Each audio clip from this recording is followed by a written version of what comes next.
சொத்து குவிப்பு மேல்முறையீட்டு வழக்கில் இன்று தீர்ப்பளித்த கர்நாடக உயர்நீதிமன்றம் அதிமுக பொதுச் செயலாளர் ஜெயலலிதா உள்ளிட்ட 4 பேரையும் விடுதலை செய்து உத்தரவிட்டுள்ளது.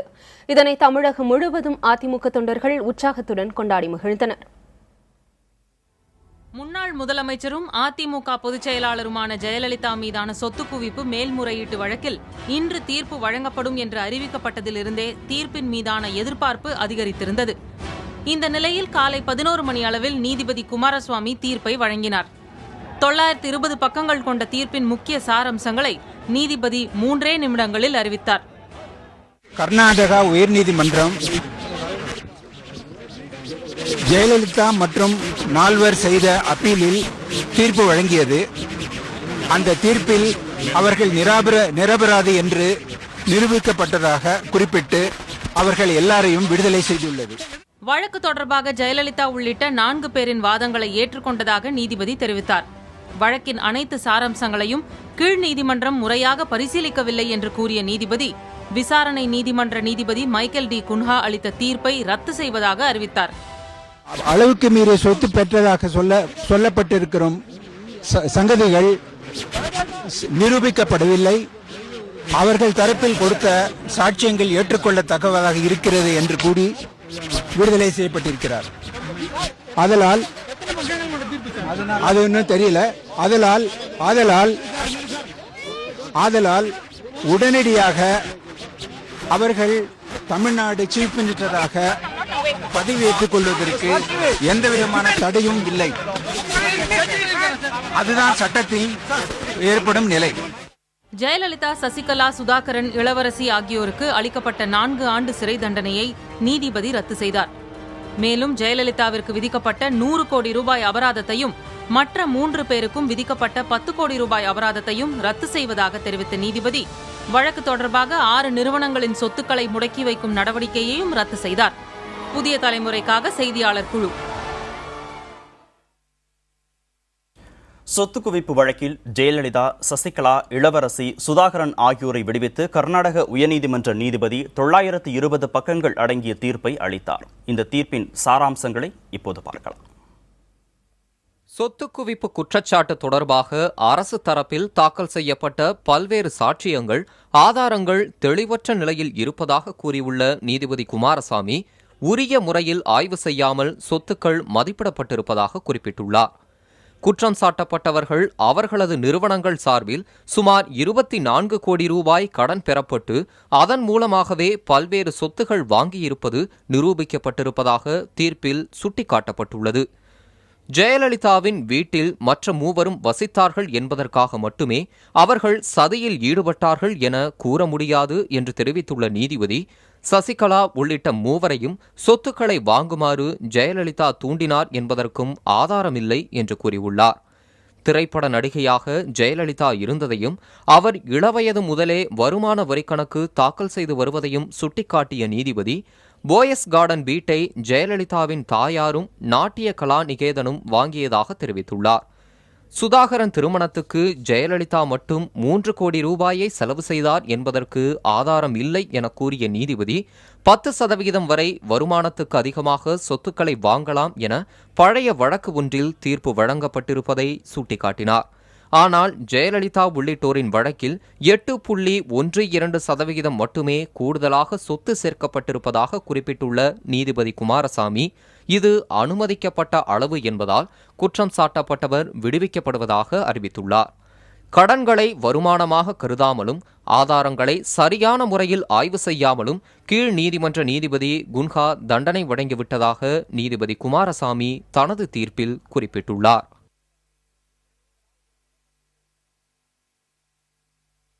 சொத்து குவிப்பு வழக்கில் கர்நாடக அரசுடன் கலந்தாலோசித்த பிறகே உச்சநீதிமன்றத்தில் மேல்முறையீடு செய்வது குறித்து முடிவு செய்யப்படும் என அரசு வழக்கறிஞர் PV ஆச்சாரியா தெரிவித்துள்ளார். இது தொடர்பாக நமது செய்தியாளர் ரமேஷிடம் அவர் பகிர்ந்து கொண்ட கருத்துக்களை இப்போது பார்க்கலாம். Are you going to appeal the case? I will take a final decision whether I will go in appeal or not. I have to give that opinion to the state government after studying the judgment. At the present, I can't share my opinion with the media without even reading the judgment.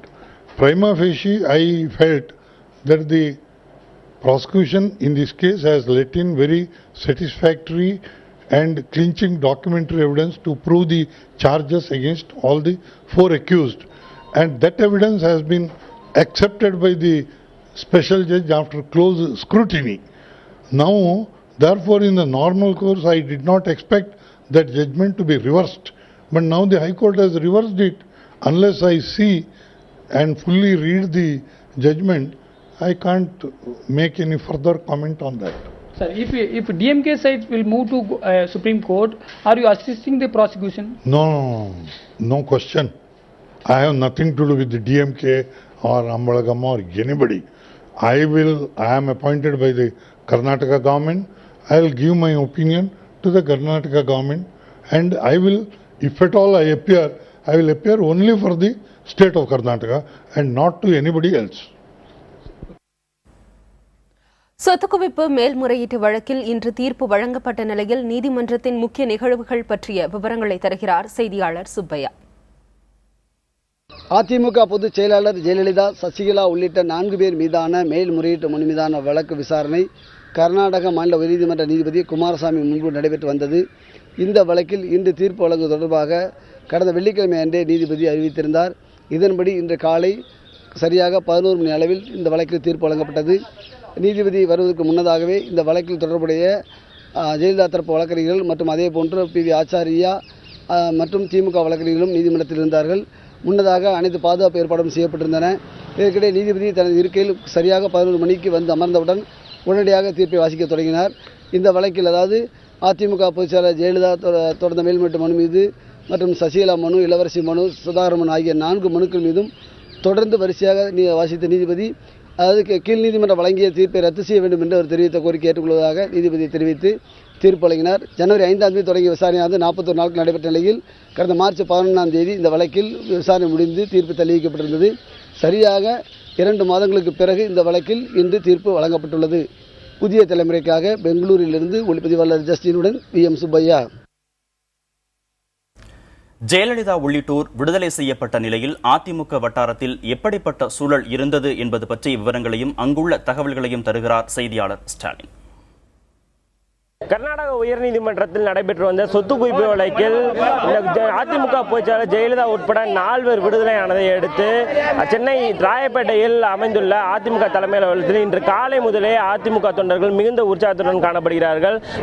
இந்த தீர்ப்பு தேதி இன்று அறிவித்ததை அடுத்து தமிழகத்தின் பல்வேறு மாவட்டங்களிலிருந்து அதிமுக தொண்டர்கள் அதிமுக தலைமை அலுவலகத்தில் இன்று காலை 6 மணி குழும ஆரம்பித்துட்டார்கள். அதன் பிறகு ஒவ்வொரு மணி நேரம் ஆக ஆக தமிழகத்தின் முக்கிய அமைச்சர்களான நத்தம் விஸ்வநாதன், வைத்தியலிங்கம், எடப்பாடி பழனிசாமி, பாவலர்பதி ஆகிய மூத்த அமைச்சர்கள் உட்பட அனைத்து அமைச்சர்களும் தலைமை அலுவலகத்துக்கு இன்று காலை வந்தனர். அதன் பிறகு காலை 11 மணி அளவில் தீர்ப்பு வெளியானதை அடுத்து அதிமுக ஜெயலலிதா விடுதலையான செய்தியை அமைச்சர்கள் தொண்டர்களிடத்தில் தெரிவித்தார்கள். அதன் பிறகு தொண்டர்கள் மிகுந்த உற்சாகத்துடனும் பட்டாசுகளை வெடித்தும் இனிப்புகளை வழங்கியும் ஒவ்வொருவர் சந்தோஷத்தை பரிமாறிக்கொண்டும் தங்களது சந்தோஷத்தை பரிமாறிக்கொண்டார்கள். தற்போது வரை காலை 11 மணி முதல் தற்போது வரை கிட்டத்தட்ட 6 மணி நேரத்துக்கு மேலாகவும் அதிமுக தொண்டர்கள் தற்போது சென்னை தலைமை அலுவலகத்தில் குழுமி இருந்து தங்களது சந்தோஷத்தை வெளிப்படுத்தி வருகிறார்கள். அது மட்டுமல்லாமல் தற்போது சென்னையில் காலை முதலே தட்பவெப்பநிலை சூடாக இருந்த பொழுதிலும் அதிமுக தொண்டர்களின் மனம் மிகுந்த குளிர்ந்துதான் காணப்படுகிறது என்றுதான் சொல்ல வேண்டும். அதே போல இன்று அதிமுக ஜெயலலிதா இங்கு வருவதாக இருந்ததாக தெரிவிக்கப்பட்டிருந்தது. அதன் பிறகு தற்போது வரை அவர் வரவில்லை. ஆனால் நிச்சயமாக அதிமுக பொதுச்செயலாளர் ஜெயலலிதா 196 நாட்களுக்கு பிறகு தங்களை வந்து சந்திப்பார் என்று இந்த இருக்கும் தொண்டர்கள் மிகுந்த ஆவலுடன் எதிர்பார்த்துக் கொண்டிருக்கிறார்கள். புதிய தலைமுறைக்காக ஒளிப்பதிவாளர் எர்னஸ்ட் ஸ்டாலின்.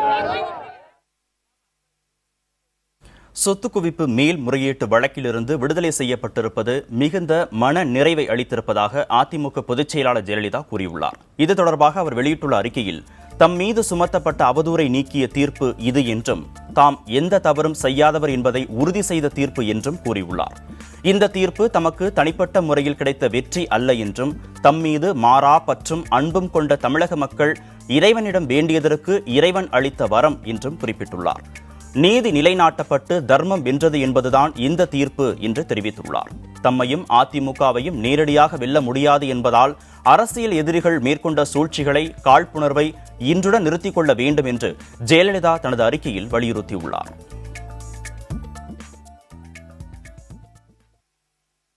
ஜெயலலிதாவிற்கு எதிரான சொத்து குவிப்பு வழக்கில் இன்று வழங்கப்பட்டிருப்பது இறுதி தீர்ப்பல்ல என திமுக தலைவர் கருணாநிதி தெரிவித்துள்ளார்.